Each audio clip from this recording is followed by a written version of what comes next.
What time will we start? It's late now. So we start at 22, so 5 minutes.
What is the passcode for the meeting?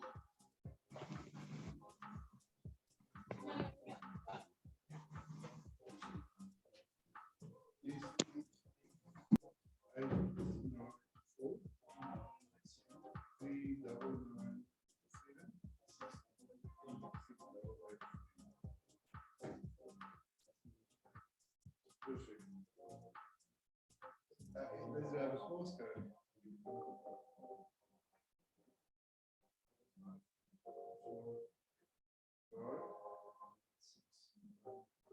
Six.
So that plant study is a good example of the economic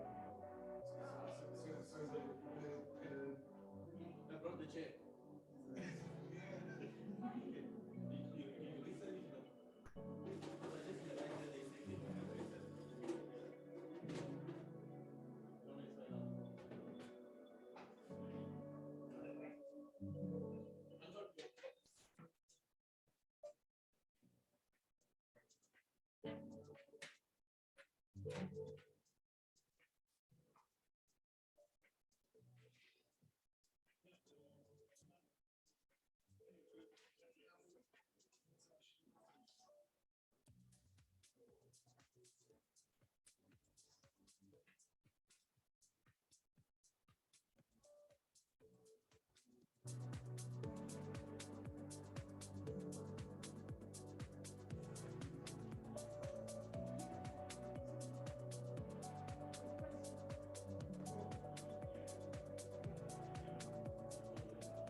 Welcome again in this outreach, development and inclusion parallel session. Our first speaker this morning is Anton Binneman from Serao.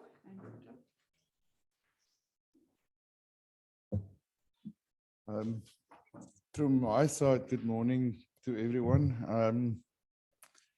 I want to start with just some background, a very brief background. So the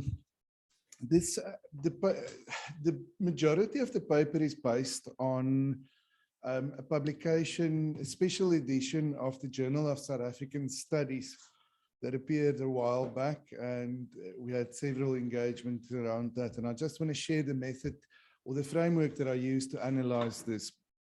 And that's a brief overview of the paper. Two broad objectives. The first is to just share the broad framework that I used. this is a framework and not the only framework. So if that's being said, is that then I'll move into best practices for science engagement and science communication and strategic communications. Just as broad background, I want to do three things. Firstly, in terms of the NRF and SARAO's mission and vision, is we engaging in SKA activities as a country because it will bring developmental things to both local communities and the country as a whole.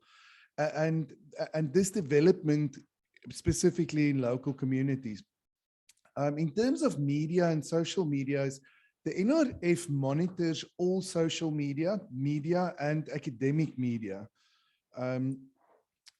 And this is important because what I've done with these academic articles, I also did with social media specific to groups like Save the Karoo that I've presented at other conferences. In terms of impact, the project has massive impact in local communities, financially and otherwise. So when you start looking at a community like Carnarvon, close to R1 billion have been spent in those communities. With a lot of other spin-off things like bursary programs. Carnarvon High School has maths and science teachers funded by SARAO. There's graduate programs, postgraduate programs, bursaries. You guys can still come in. There's a nature reserve declared. There's quite a bit of things that's currently happening in and around Carnarvon and the area. With that being said, radio astronomy is land thirsty. There's negative impact. So 130,000 hectares of land has been taken out of production, land production, which in the broader scheme of things is not that much, but that's done. Radio frequency management near the core and the spiral arms, visual pollution, restricted movement near the core, and disruption and change. So there's always negative impact linked to a project with this much land taken. This is also very important, but because a lot of the critique touches on this, I've presented this paper in Japan in 2019. We work from the outside in. So SARAO's stakeholder engagement model is starting with the local individuals, people on the ground, local government, then provincial. In terms of the San Council, it would be descendants from the San people is in your outer layer. Provincial would be the San Council. National would be the National Khoisan Council. And then global would be the international indigenous communities that we work with. So, and we do different things with different people, but the principle is that we start with the individual and then we work up to the national groupings. Like I said, I'm going to go one forward. The special edition of JSAS that we worked with is these articles, and I analyzed all of them, and I'll get back to it now.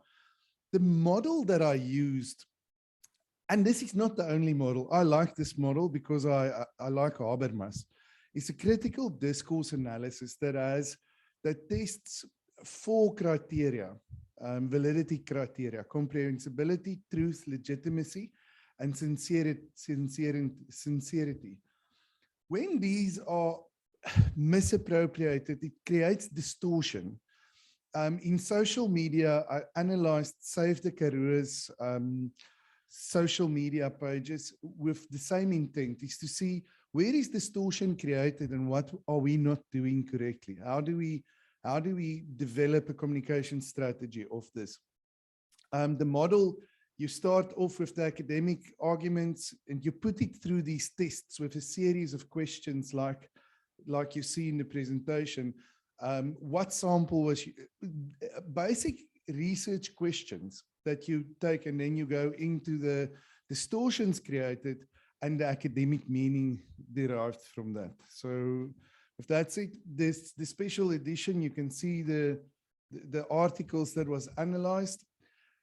The reason why I started with this is if you go to the body of knowledge, academic knowledge in terms of the SKA in South Africa, socio-scientific knowledge, The worst possible thing that could happen to South Africa is to host the SKA, according to the academic body of knowledge. And the negativity around that was something that bothered me because I'm the implementer on the ground of these things.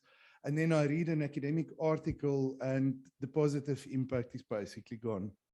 The analysis, when I started, I wanted to do the analysis for this conference specifically, but the more analysis I did, the bigger it became. And to an extent where I couldn't fit everything in into one paper, but this is just so I'll develop a paper that I'll publish probably later this year. Examples of distortions created is the academic claims would be made, things like Sereo works with national bodies like Agri-SA, the Sound Council, at the expense of communities and San descendants in the local area. Sereo is so fascinated with seeing the first 5 seconds. This is claims from the papers. You can go see the papers. Sereo is so fascinated by seeing the first 5 seconds of creation that they are willing to disregard thousands of years of San culture. The SKA says that the site is in the middle of nowhere, in the desert. It's a desert space, not a social space. The establishment of an astronomy reserve around the core site of the SKA radio telescope marked the beginning of an epochal shift away from commercial sheep farming in the Karoo. And these are just 4 examples. If we go back to this example, there's literally hundreds of claims where subjective claims, empirical claims that's being made in these papers. So then you have to go look at the facts. One-on-one engagement. Sereo works with different people. We acknowledge that IKS belongs to the people. We're trying to work with the San Council and the National Khoisan Council and individuals on the ground. So that's the fact. The project had a local stakeholder manager from inception. And the project was started, so acknowledging these people. You don't have to have a stakeholder manager if there's no people. And then just in terms of sheep numbers, is most lamb that we buy in South Africa is actually in Woolies. If you go to Woolies and you buy lamb, it's Carnarvon lamb, most probably. So the distortions that's created is Sereo works top down. Western science tramples IKS. The project is essentially lying to the world. All commercial farming will cease to end. And then we can go on with the distortions. There's other distortions as well. The bulk of public communication, the bulk of the population in the area is San descendants, not according to Stats SA in any case. The San Council only represents Khoimani, which is factually incorrect. The San Council is a representative body of all San communities in the country. This is something that anthropologists specifically is insistent on, is that the San Council is not representative. Similarly with the National Khoisan Council. There's some of the claims in one of the papers was specifically linked to a story about Aunt Lou Busa, whose land is 150 kilometers away from the SKA core, not impacted in any way. And the paper frames it as if the SKA is going to stop her from going back to this land. And then there's a lot of other things that's also disregarded. When we go to the critical discourse analysis, articles that did not pass the CDA criteria in terms of validity and credibility, in terms of purely research, there's 4 of them. And one that wasn't part of the CISAS or JSAS communication. Articles passed with balanced perspectives. These articles in the second column is extremely negative or negative towards the project, but there's balance. The first one, When Stars Collide, is an article by Michael Gastro, where it says that Sereo needs to define what they mean in terms of development and community development. The second one is Doreen Atkinson saying that Serrao steps over lines in terms of becoming a developmental state, which is extremely useful. In the last two articles passed, but it's not really linked to the same content. Key findings, 50% of the articles does not pass the validity test. And this can be repeated. Key implementers weren't interviewed. Like there's a lot of articles and a lot of things said about the SAN MOU, which isn't publicly available, and no one interviewed me, the key implementer of that. It creates the body of knowledge that would say the worst possible thing for the country is the SKA.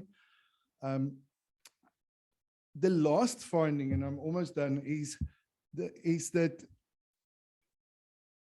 the CDA on these articles mimics the Save the Karoo social media platforms, which is not really the case. In terms of strategic outcomes, we've been engaging with these authors here at SAO. I think Carolina facilitated a workshop where we spoke about it. A socioeconomic survey has been, and perception survey has been done, etc. So recommendations, and this is to where I want to get. The first one is that you need to tell your own story. If you do astronomy or astronomy development, you need to tell your own story first. Because if you leave it up to other people, they'll put in their perspective. The second one is be willing to acknowledge that processes always is work in progress, and it will be challenged. Structured analysis assists in creating academic responses. Critique on projects like the SKA, Meerkat, SALT isn't per se bad, as long as it's balanced and aimed at the progress and the betterment of these projects. Processes like the CDA, critical discourse analysis, or there's a lot of different models in which you can analyze media, social media, etc. Helps to put your point of view into perspective.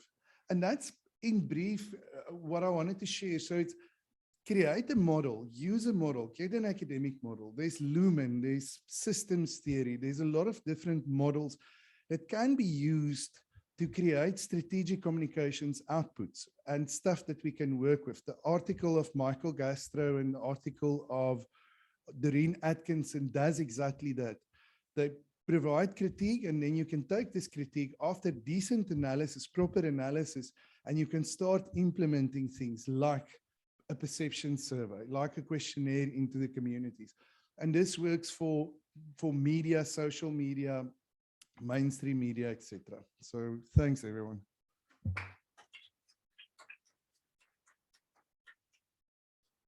Thank you so much. 1 minute. Yeah, I think we have time for one question. Let me see if there are any questions on are there any questions on that? Oh, yeah, Ron? Yeah, thanks for that, Anton. So, is there any value given to the scientific breakthroughs or scientific achievement of such projects in the papers you analyze at all? No. No, all positive impact, except for the two articles that I've mentioned, that those articles acknowledges the stuff that we do and that we do right. But in terms of the science, there's no acknowledgement.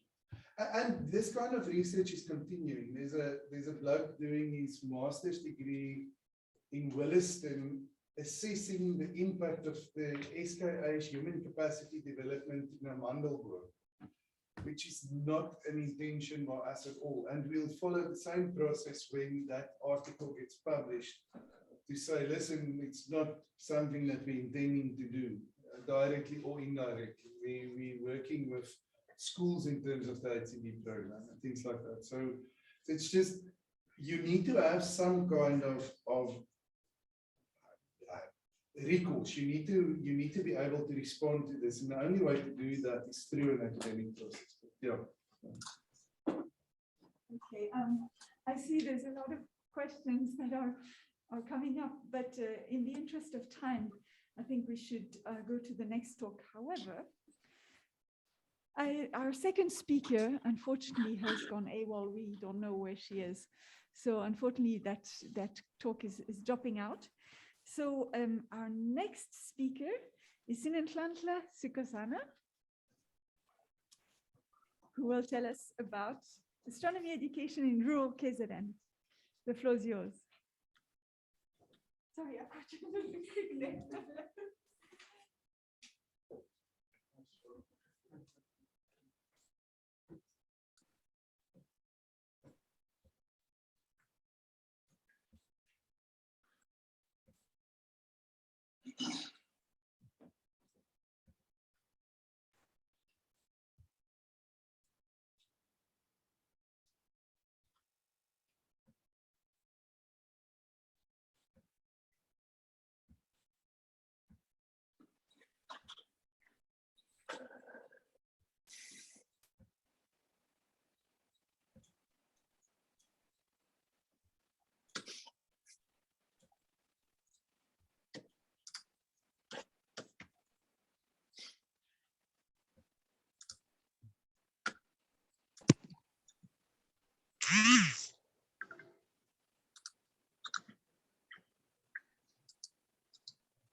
Brian.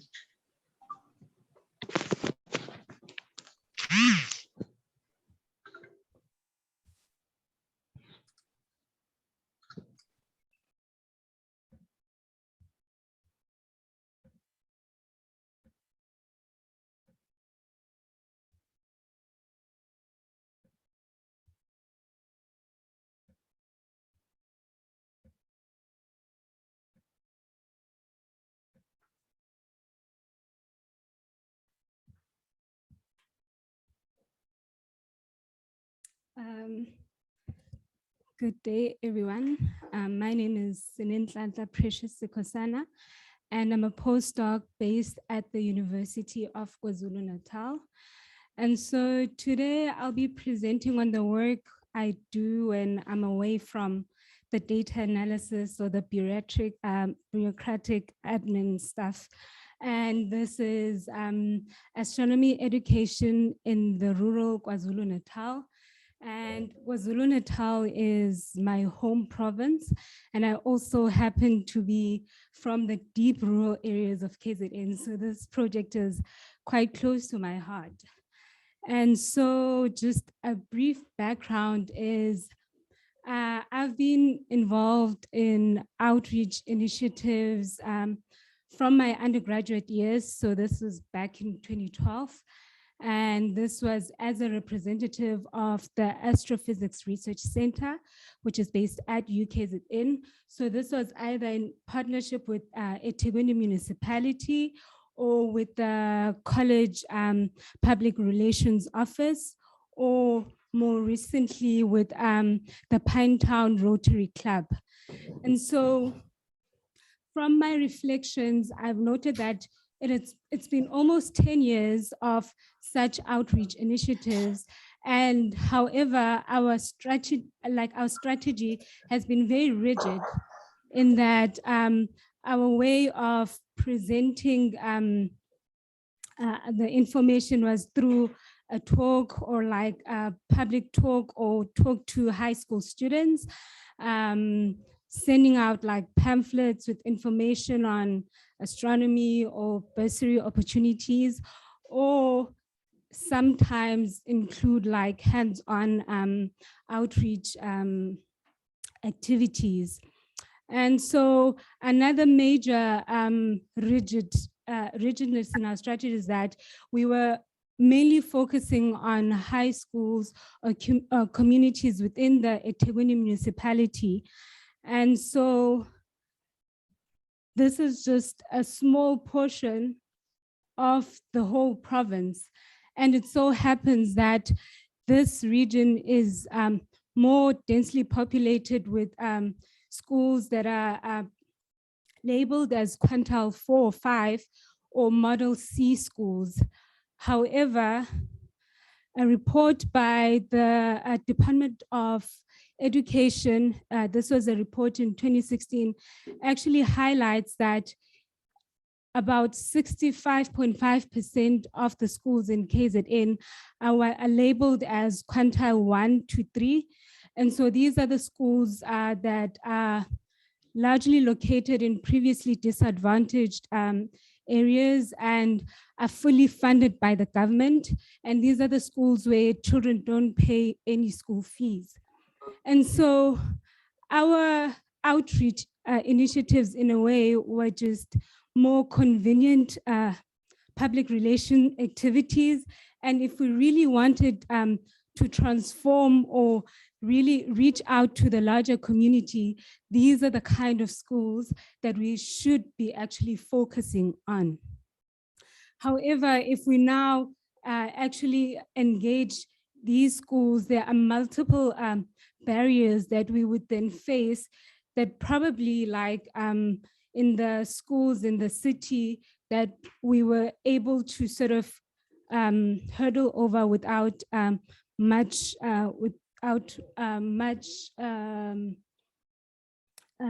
done from our side.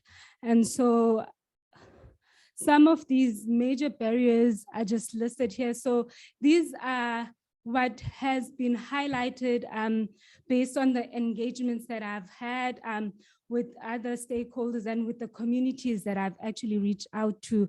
And so I think the first one, Carolyn did a very good job of highlighting in the talk in the morning, but it's a language barrier. So the first home language for most people in KZN is isiZulu. And so if you come to these communities speaking in English, there's always that hesitant in engagement, of course. And so these areas are also in remote locations, so like hundreds of kilometers away from where we are located. And also another barrier is relatability. So astronomy is mostly in these communities viewed as an elite science. So for example, unlike the health sciences, people can relate with you working to find a solution to, I mean, like a cure for HIV, or like working to find a solution for poverty. So these are things that they engage with on a daily basis. But now if you come and talk about astronomy, there's that disconnection. So that is a relatability. And also that, which is connected, of course, to relatability, is family influence. So our culture is what is termed more as a collectivistic culture, where you don't, as an individual, excuse me, in most cases, as an individual, make a decision. However, your decision is largely influenced by either your parents, extended family, and so on. And so after engaging with different stakeholders and people that I've met on these outreach initiatives, okay, so before going on to that, this is actually a paper that speaks to what I was talking about individualistic and collectivistic cultures, in that in most cases, this paper found that in collectivistic cultural settings, a person is more bound to make a decision based on how the group or the family will benefit from the decision that you make. And so this is just to show that it's not just hearsay, but there's actually research that backs such information. And so these are some of the solutions.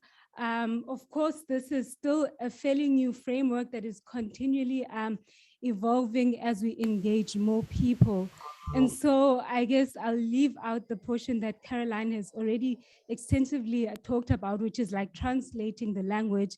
But another aspect is storytelling. So in our culture, like a lot of history is passed on through storytelling, and a lot of information is conveyed through storytelling. So for example, growing up, there's stories which my grandmother will tell me, which we call izinganekwane, which are like fables. So stories with maybe historical lessons or like moral lessons.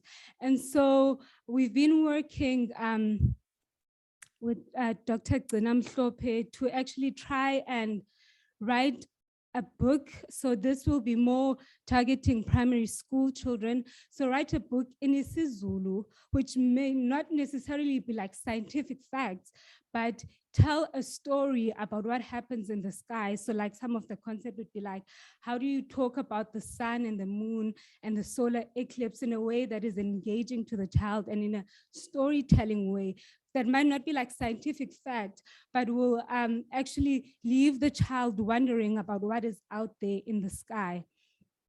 And so another solution to the remote location is partnerships and clubs. So in terms of partnerships, there's a professor in our maths department who has done very well in engaging teachers. So he invites teachers from remote locations and maybe for a weekend, just relay information to them and get them interested in the subject. So in that you have a representative from these different schools who will then teach this to the children in schools as well. And then clubs would be in the form that if we do visit maybe a region in Harding, which is where I'm from, then like maybe have start astronomy clubs where you will have like that continuous continuous communication with the club leaders and the club itself. And so this sort of like moves away from just going there, giving them the information and then just never hearing from them or communicating with them again. And so in the relatability barrier, another solution that sort of came about, and this was when we were having a diversity and inclusion seminar at UKZN. And so we had invited Mr. Biela, who is a journalist, a science journalist. And so he told the story of how when he was working with another TV channel, he had to go to Gwanongoma, where the late King Goodwill Zwelithini was located, and the king actually told him a story of how during the Battle of Isandlwana, which is a celebrated event in KwaZulu-Natal, there was actually a solar eclipse during that battle. And so now if you're able to find such stories that also bring the human element, then it makes it more relatable to the people. So you actually merging history with the astronomy so people can relate better with such events. And so in the family influence, we also thought of like involving parents. And so this would be like, maybe if we do go out to this remote location, we then have maybe a public talk in that region where we actually not only exclusively invite just the students, but also the elders, the parents as well. And in this way also include the historical stories so that they too can advocate for astronomy. So instead of wanting, just like my parents, for everyone to be medical doctors, but they can also advocate for their children to actually go into the astronomy field. And so, of course, as I mentioned, these are collaborative solutions, and one of the major a key role person who I've been engaging with is Dr. Gcina Mhlophe, who's a renowned storyteller who also happens to be fascinated by science, by astronomy in particular. But she is also a founder of the Namasiko Arts and Heritage Trust, which is basically a custodian of our Zulu culture. And so she has access to these stories that we are basically looking for. And she also already has like storytelling initiatives in villages and in townships as well. And so to collaborate with such a person actually gives us access to this community that we are trying to actually go into. And so in summary, transformative outreach is necessary. So like just keeping to our own location, which is eThekwini, is not necessarily the best way of doing outreach. And to do outreach that is more transformative, we need to go out to these remote locations. And so in going there, there will of course be numerous barriers, but it can be done. We can find ways around it. And so if we really put in the effort, we can be able to achieve this. And I guess the last point is collaboration is key. And so instead of working in silos, there are people that have the skills and the know-how of what we need to do this transformative outreach, but we need to go out there and partner with such people so that our outreach is more impactful. Thank you.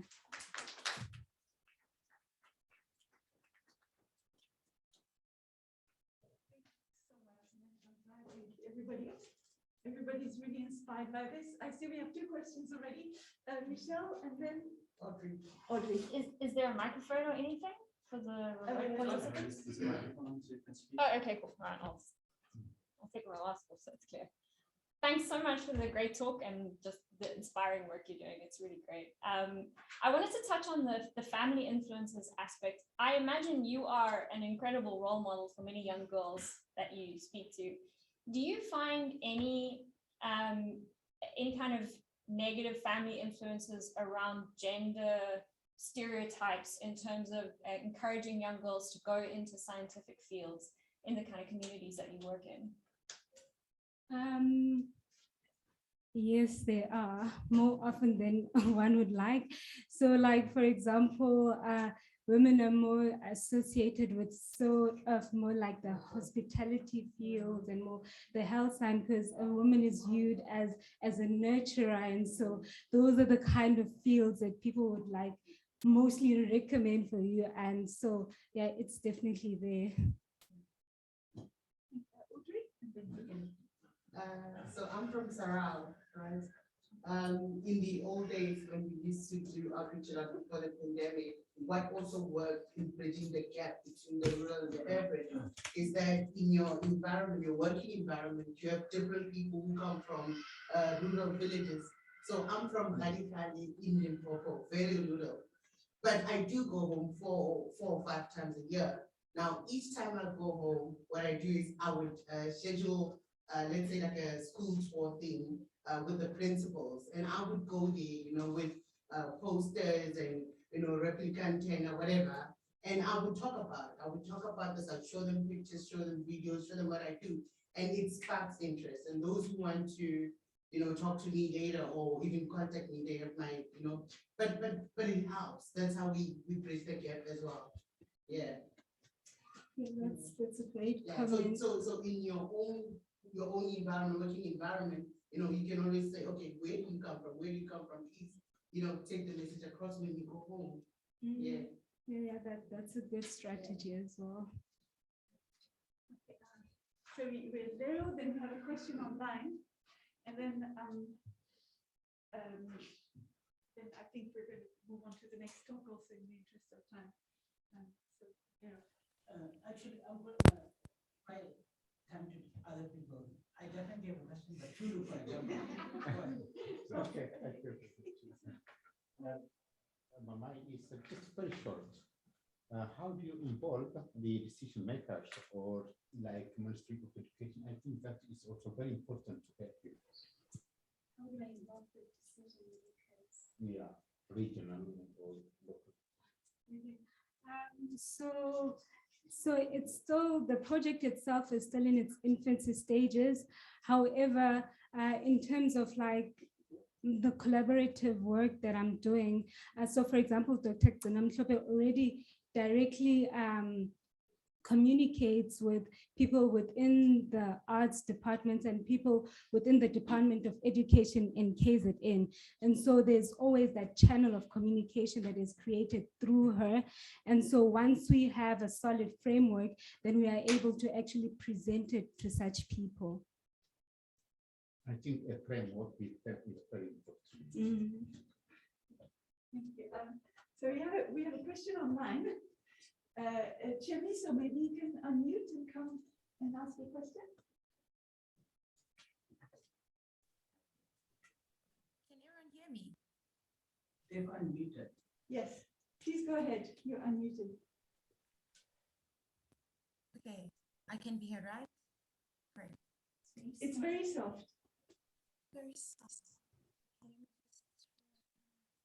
And now? Better.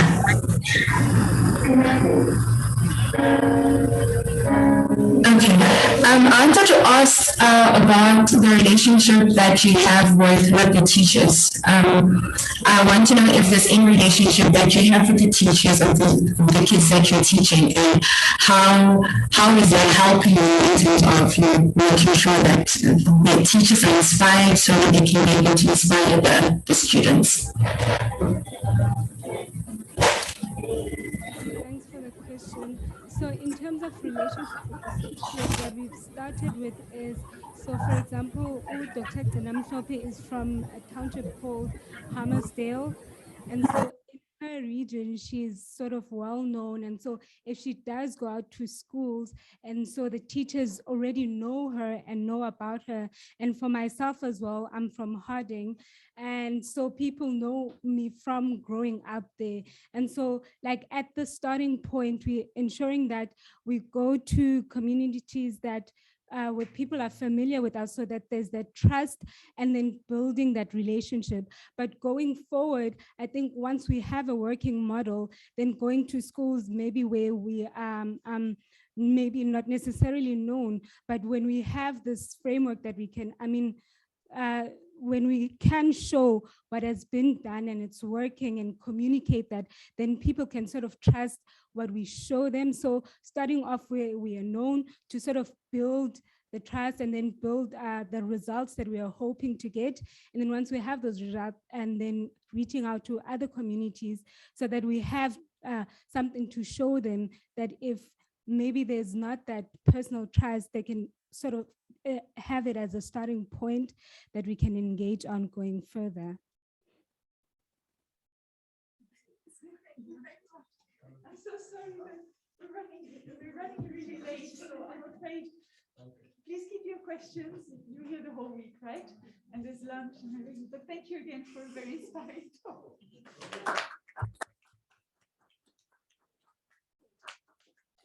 Our next speaker is online, so we're going to ask Doreen to speak first because Sandra will be a little bit late. So, is she on there? Okay. Right. So, according to the program, we have Sandra Benitez Herrera first. Is Sandra online? Because I can't Hello. see you. I am, but if Doreen has agreed to go first, that is no problem at all. I can wait for the next Okay, turn. thank you so much. Okay, so Doreen, if you could give your talk now, that would be great. Okay, thank you. Can you hear me? So this is Doreen Agabe from the Space Technology Agency in Uganda. Doreen, the floor is yours. Yeah, thank you. I'm going to screen share.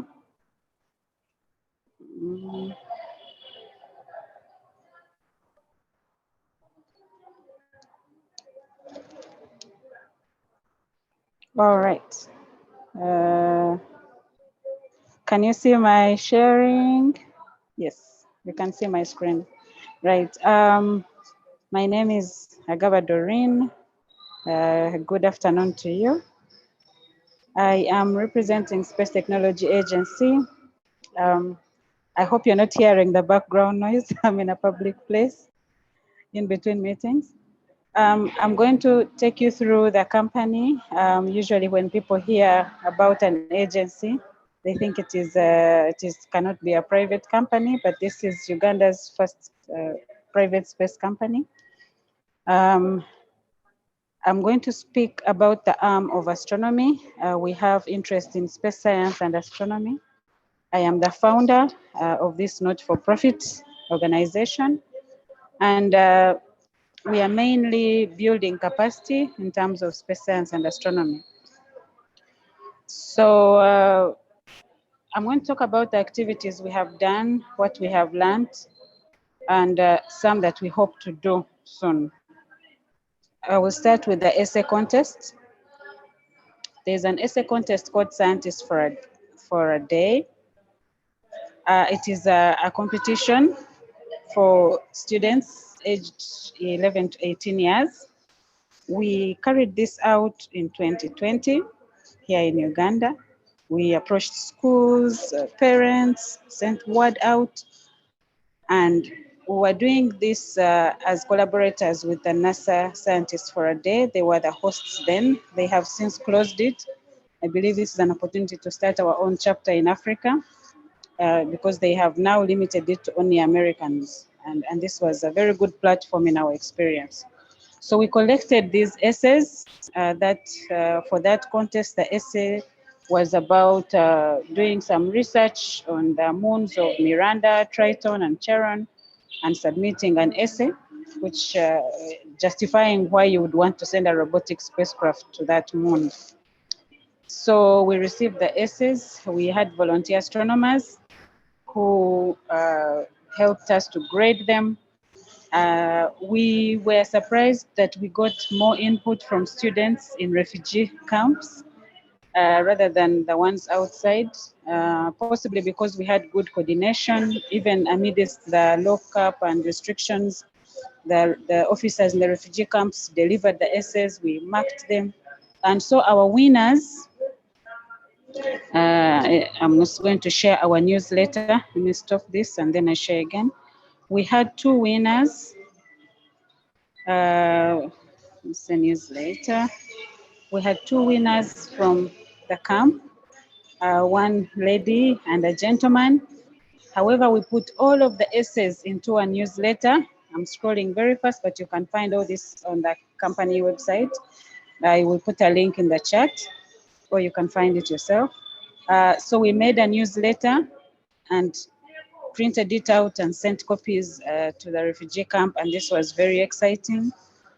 We realized that indeed the interest is there. These students wonder about these matters of astronomy and objects in outer space, and this was an opportunity for them to express. As a matter of fact, the following year, when we were delaying to send word out, more students were coming through saying would like to participate. We missed the deadline last time. However, NASA decided that this is going to be an American thing. And so I'm actually putting word out there, let's start our Africa one. This is a very good platform. Okay, I'm going to go back to the company.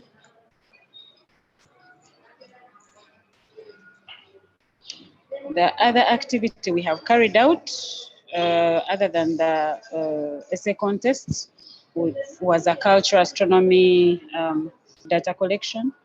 Last year, we got an OAD grant.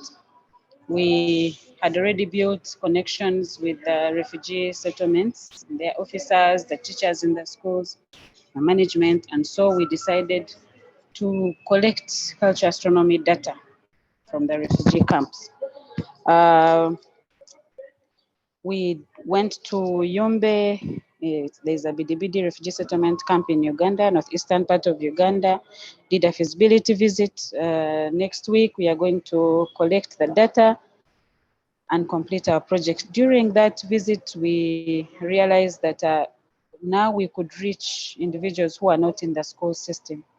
Those are the cultural leaders, the elders, the parents.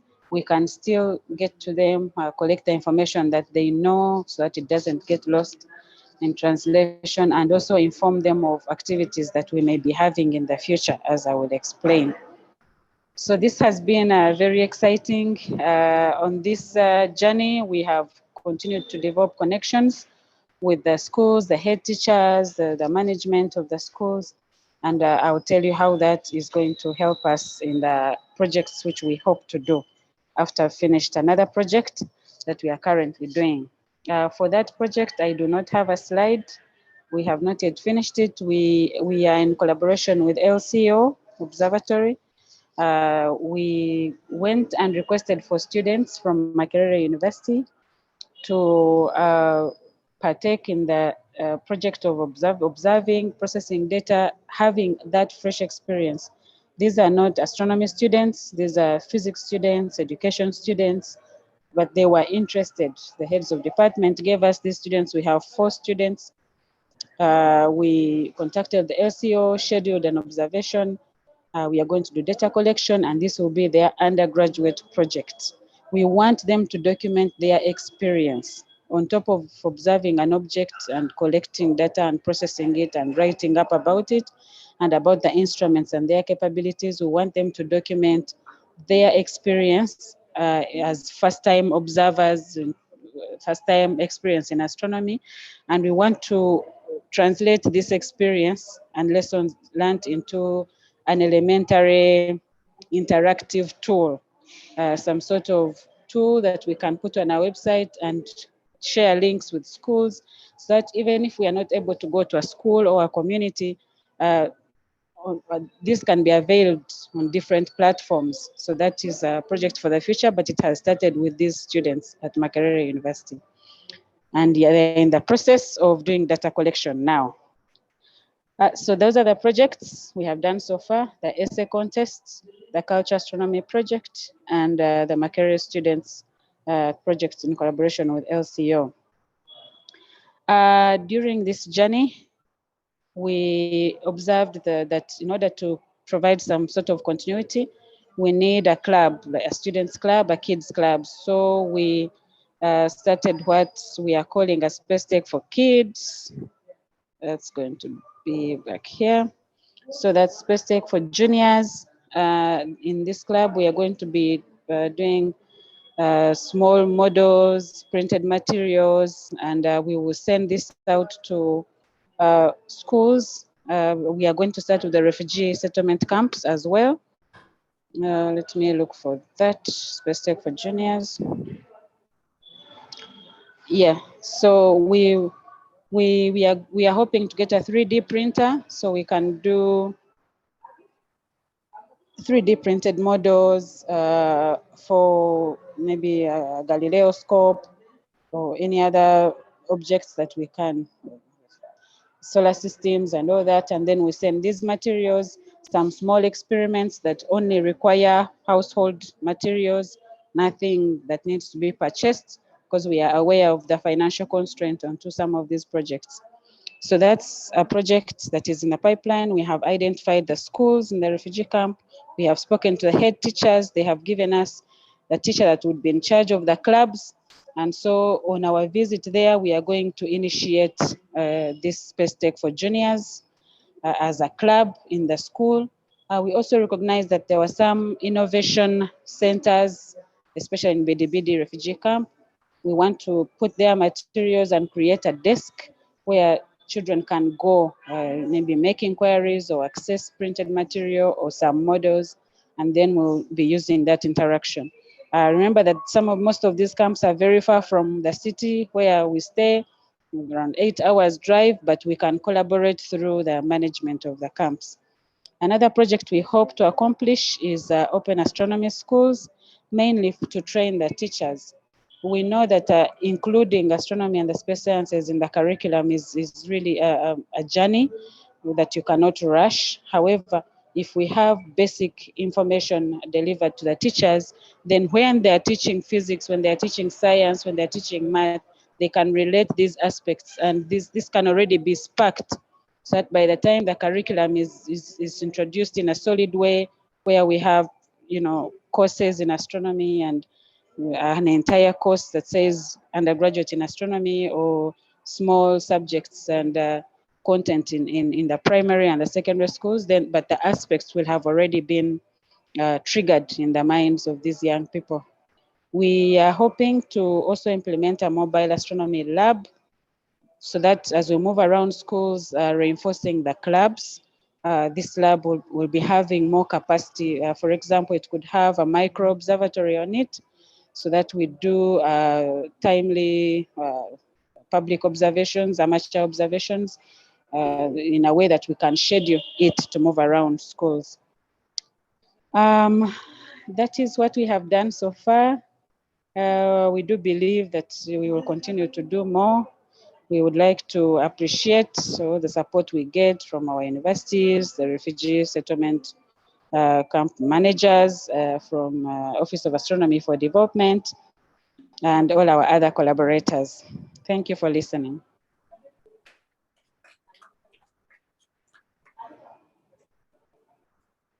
Thank you so much for that. Do we have any questions in the room? Yes, please. All right.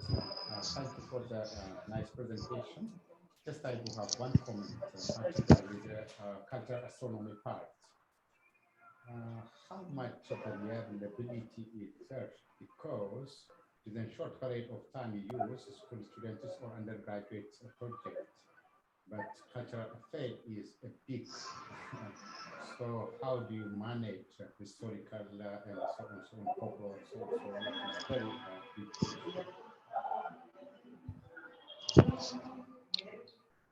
issue. Thank you. I'm going to try and paraphrase so that I make sure I understood it. Cultural astronomy is very broad. How are we putting this into the undergraduate student project? Is that the question? Yes, exactly. Thank you. The students are not doing cultural astronomy. Cultural astronomy was carried out as an independent project. We are collecting information, indigenous cultural information. We want to document it, catalog it, and actually eventually start an astro museum. We want to request for space in the National Museum for it to be shared, to be to be seen by people. That is, the museum part is a future thing, but the information we want to collect it, sort it, catalog it in form of a document that is accessible to people. That's a separate project. The students in Makerere. That's the point. Sorry, is it reliable? That is my question. You see, if you collect, if you access from people, is it reliable? That's the point. Is it reliable? Yeah. Oh, yes. We have decided on a number of data collection methods. We are hiring data collectors, people that will sort the data. We have translated our tools into the local language, which is spoken in the camp. We have trained our data collectors to be able to speak to people. We have identified key informants, such as cultural leaders, to speak to. We are going to record our data collection, and we will extract information that we can share with other people. So yes, this is going to be authentic data. And this has been done before, by the way, I'm sure you're aware. Yes, so if you can indulge me, the students are doing a separate project.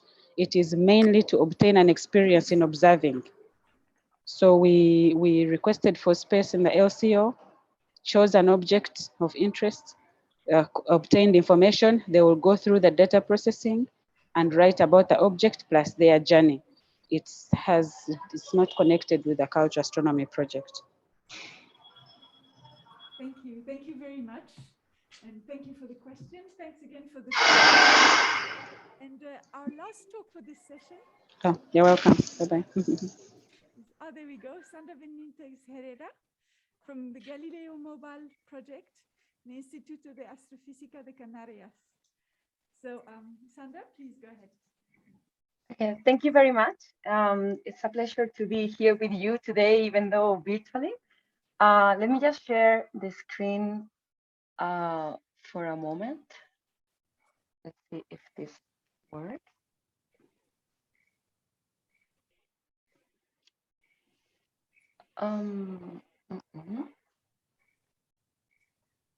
Are you seeing my slides?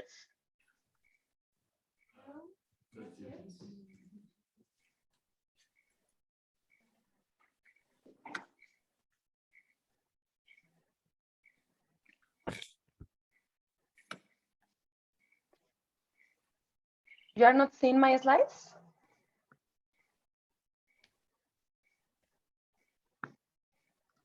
Sorry. Sorry, I did not hear that. Sorry. Sorry, no, we can't see your slides. We can only see you. Oh, okay, that's weird. Yes, share your screen. Yeah, that is what I'm trying to do. Let me just Carolina? try Carolina? again. Yes.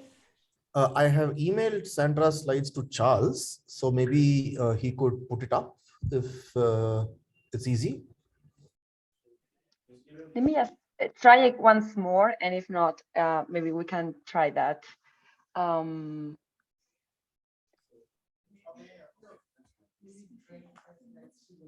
Yeah, I've been having problems with Zoom. You cannot see the slide.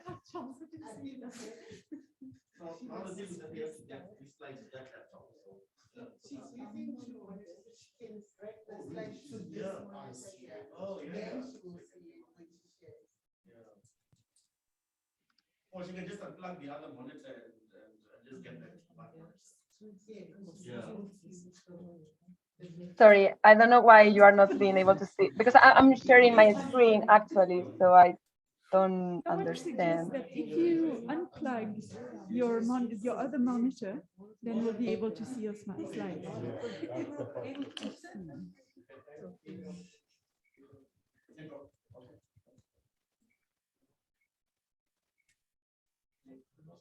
Okay, lost your video. Let's see.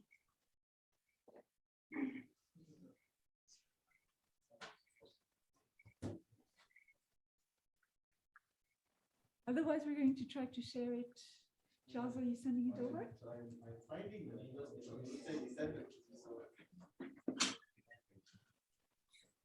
it to me, so The tribulations of hybrid meetings.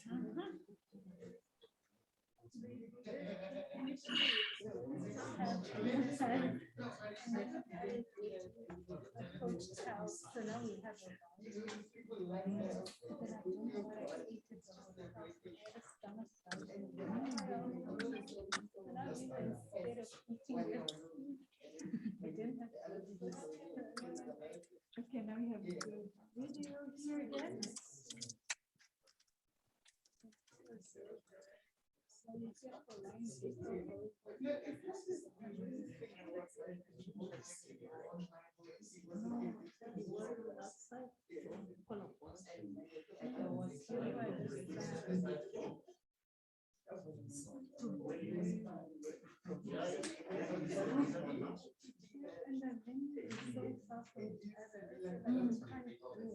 Okay, now we can see you again.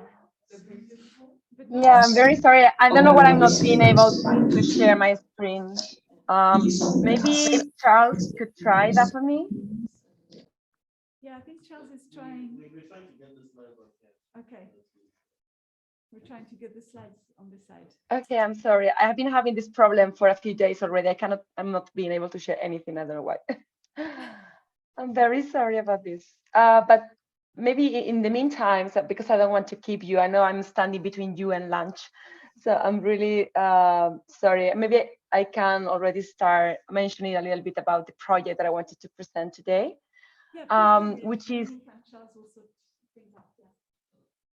Okay, great. So this project, it's called Amanar, Under the Same Sky. And the second motto we have for this project is A Refuge in Stars. So with this project, what we aim is to support and inspire the Sahrawi population that, as you probably are aware of, is in a very particular condition. Half of the population is living under, in Western Sahara, which is under the power of Morocco, and the other half of the population is living in refugee camps in Algeria. And in those camps, there are more than 200,000 people living currently 40,000 of them are children and young people. So of course, there are many challenges regarding the daily life in these camps because they are located in one of the driest parts of the Sahara Desert called the Hamada, which literally means the desert of the desert. So really conditions there are very harsh. It's very difficult to obtain water, fresh food. There's also problems with medicine supplies. So there are all these kind of different humanitarian challenges, but what is more important is that for the youth, this is a very complicated situation because they have been already born in the camps, but they are still always dreaming about this land that they don't know. So there is really a lot of frustration, increasing rates of mental health problems, depression, absenteeism from classes and education. So there's a lot of problems, especially related to the youth. So with this project, what we tried is to somehow inspire them and make astronomy a tool for them to think about other stuff aside from their daily problems, but also to empower them and be a motor for change for them. How are the slides going? Is some, because I wanted to show you some pictures. I can keep talking if you cannot get them, that's fine. But basically with this project, what we did is to go on one side, we started in the Canary Islands because there is this program between Spain and the Sahrawi population to bring the children to Spanish cities and have them with Spanish families for the whole summer. So they can actually, oh, there they are. Awesome, thank you so much. Okay, so if you can advance maybe a few slides, then maybe the next one.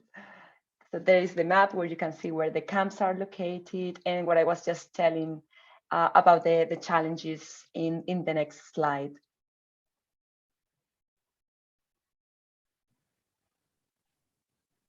And you can continue there. Okay, as I was saying, we started in the Canary Islands due to this program that has been already running for more than 30 years. It's called Holidays in Peace program. So we established this collaboration together with them and with the support as well of the Astrophysical Institute of the Canary Islands. So we started doing activities at the professional observatories and have different kind of workshops there, very motivating, very memorable for them. So it was a very special day that they spent together with their Spanish host families. And we did these activities in 3 of the islands, in Tenerife, in Gran Canaria, and La Palma. And we saw that this actually worked very well. And what we are now trying to do is to expand this part of the project. And of course, COVID was a problem because we could not do these face-to-face activities. But this summer, finally, they have confirmed us that the children will come back to Spain. And we are planning to do this kind of activities, not only in the Canary Islands, but also in other cities in Spain. So all across the mainland, including Madrid, for example, and Barcelona. So this is one part of the project. In the next slide, you will see the second part of the project when we went to the refugee camps. Oh, sorry, these are just some pictures. Okay, and we also work there in the schools. First, directly with the students, we were proposing again some very fun and memorable activities so they could really have an appreciation of what astronomy is and they could be involved and engaged with astronomy. We did some opening talk where we invite the students to participate. And also we did a very special activity called the Golden Disc of the Voyager mission, where they were replicating some golden discs or some golden boards where they could put actually everything they think it was important about their culture, their own knowledge, their culture, the constellations they know about, but also about daily life, where they live, what they eat usually. And these were supposed to be sent to a space for a cosmic audience to know about them, because something that we perceived, especially also in the young people, is that they feel really abandoned because they are in a very isolated place, a very remote place. Few of them have access to internet, for example. So a feeling that we identify was this feeling of we are absolutely alone and nobody cares about us.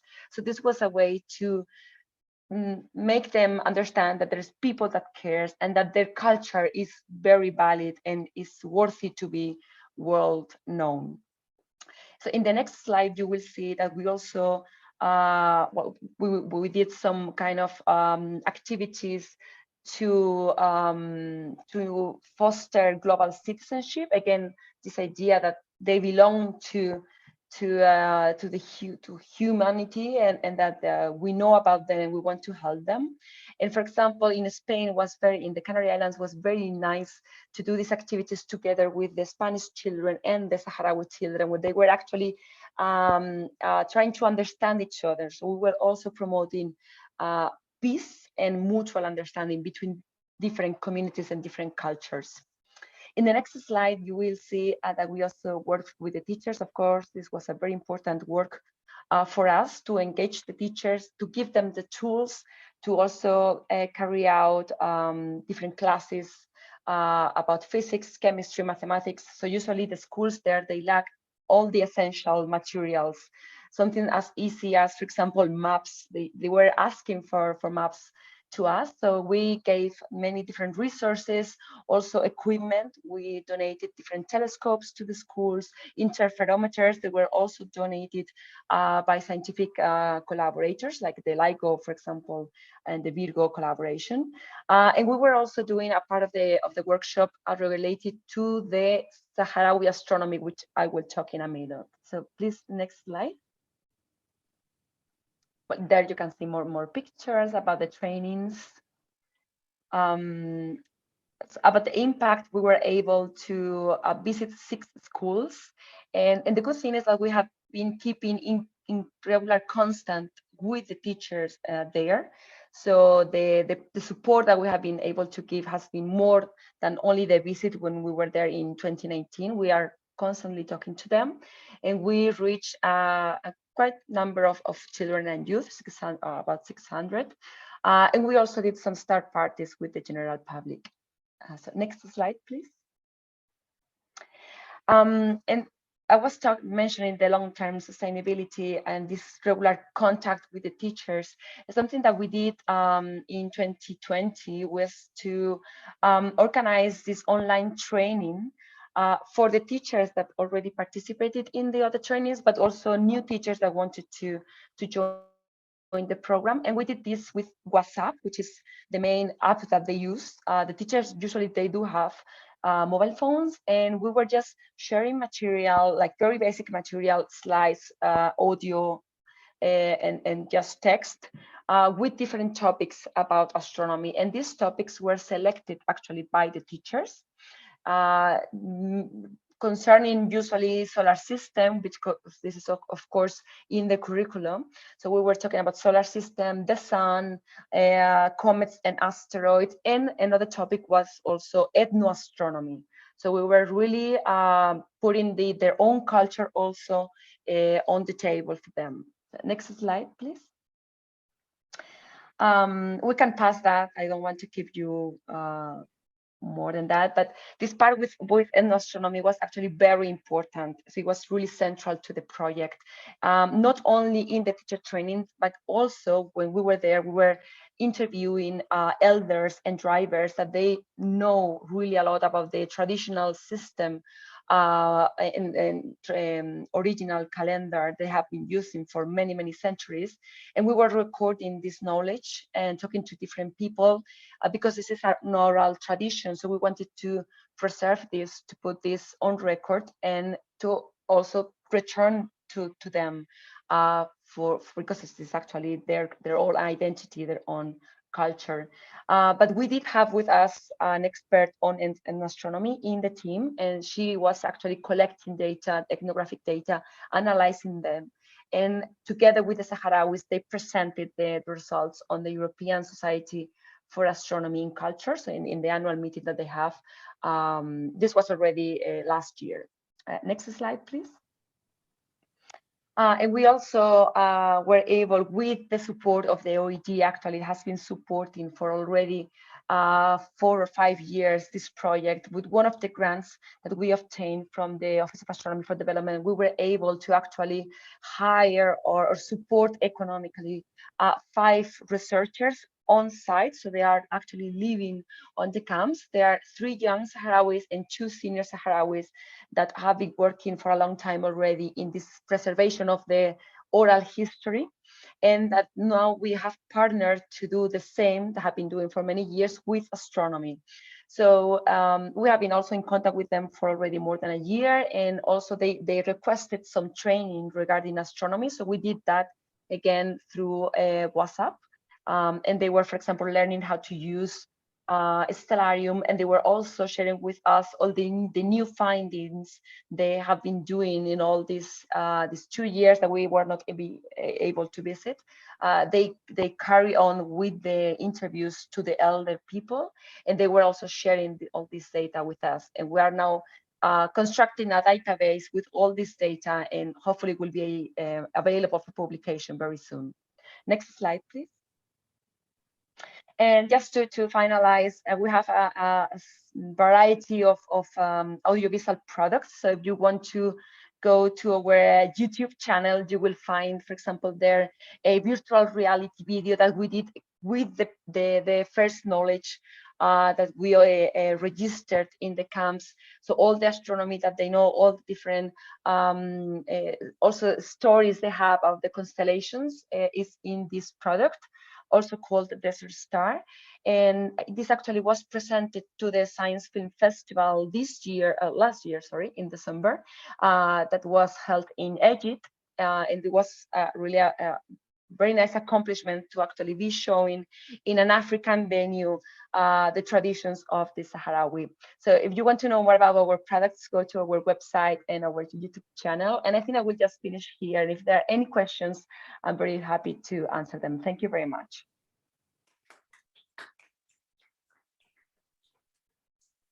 Thank you so much. The slide was worth waiting for. Do we have any? I'm very sorry for the technical problems. I'm really sorry about that. Don't worry, it happens. I will stop sharing because I can't see the others here. Oh, there we go.